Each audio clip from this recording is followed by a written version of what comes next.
শিক্ষার্থীবৃন্দ, ইংলিশ পণ্ডিত চ্যানেল থেকে সকলকে স্বাগতম জানাচ্ছি। আশা করি তোমরা সকলে ভালো আছো। আজকের এই ক্লাসে আমরা আলোচনা করব তোমাদের পেজ নাম্বার 3 অর্থাৎ লেসন 1 এর একদম শেষের দিকে 4টা কোশ্চেন দেয়া আছে, সেই কোশ্চেনগুলোর উত্তরপত্র নিয়ে। কথা না বাড়িয়ে আমরা সরাসরি আমাদের স্যাম্পল উত্তরে চলে যাই। দেখো, প্রথম প্রশ্ন বলা আছে, what are some examples of Bangladeshi folk music genres mentioned in the passage. অর্থাৎ বাংলাদেশের কোন কোন ফোক মিউজিক বা লোকসঙ্গীতের কথা বলা আছে। Some examples of Bangladeshi folk music genres mentioned in the passage are palligiti, bhatiali, jari, sari, gambhira, Lalon giti, palagan and the songs of Hason Raja. এটা আমরা প্যাসেজ থেকে সরাসরি উত্তরটা নিতে পারি। তারপরে 2 নম্বর কোয়েশ্চেনটা বলা আছে, how are the instruments used in folk music connected to the land and environment।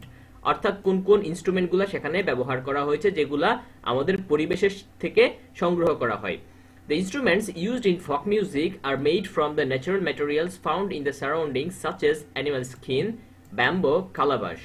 These materials are deeply connected to the land and environment, reflecting the culture and lifestyle of the people। অর্থাৎ এটা আমরা passage থেকে নিয়ে যেতে পারি।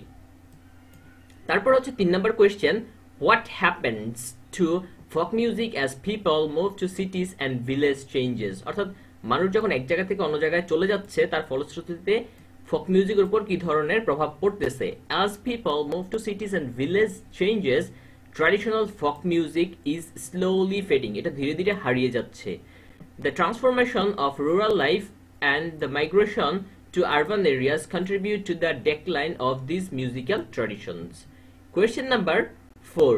Question number 4 হচ্ছে, how is Bangladeshi folk music still present in mainstream media despite its decline? কিভাবে হারিয়ে যাওয়ার পরেও বাংলাদেশি ফোক মিউজিক গুলো বা অর্থাৎ আমাদের যেই সাধারণ গানগুলো সেগুলো হচ্ছে প্রথম ধারার যেই মিডিয়া বা মাধ্যম আছে সেখানে কিভাবে প্রেজেন্ট করা হয়ে থাকে। Despite its decline, Bangladeshi folk music is still present in mainstream media through its use in films and music albums, helping to keep the tradition alive.